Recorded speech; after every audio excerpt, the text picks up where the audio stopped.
Hey, so I'm not sure if this is the right spot to share this, but I usually just scroll through other people's drama on here, soaking it all in. Now though, I've got my own mess to spill because, honestly, what in the world just happened? I need to know if anyone else has had one of those moments where you're like, is this actually happening? Or am I losing it? Please tell me I'm not alone, because I started this night thinking I was just overthinking, but by the end, I was ready to lose it on someone. So here's the deal. I'm Hayley, 27, female, and my boyfriend of almost 2 years, if you can even call him that anymore, is Douglas, 28, male.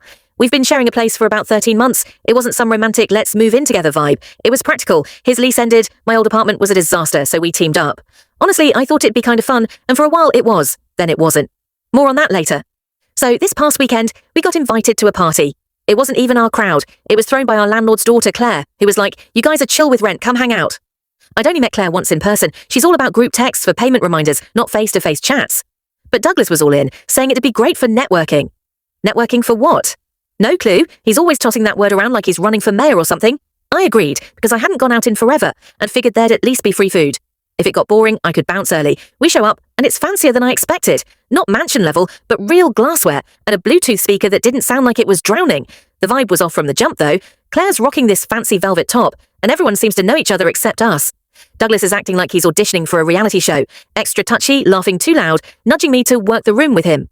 I'm just there for the snacks, so I wander off, chatting with Claire about our lousy shower pressure and the weird hum our dryer makes.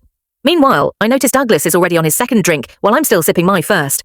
I tease him about going hard for a Saturday, and he just shrugs, saying he needs to unwind after dealing with my constant complaints.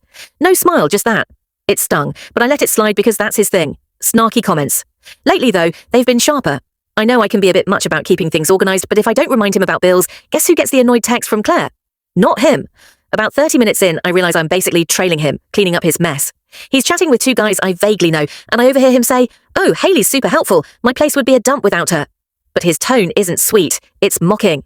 I try to ignore it, but then he keeps going, saying he never worries about rent because I'm his personal accountant and housekeeper rolled into one. The guys chuckle awkwardly, not sure if it's a joke. I shoot him a look, and he just winks. I head to the kitchen for another drink, now irritated. Here's where it gets uglier. Douglas has this habit of making jokes that are just mean. If I call him out, he's all, chill, it's just a joke, why so sensitive? But it's always about stuff I do for him or mistakes I've made, like the time I accidentally shrunk his favourite hoodie. He brings it up constantly.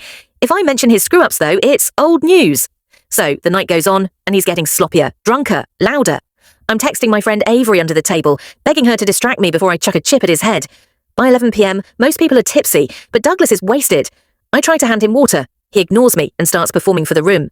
Claire said, I can't tell what happened in the short video. If you want to watch the full story on channel link below.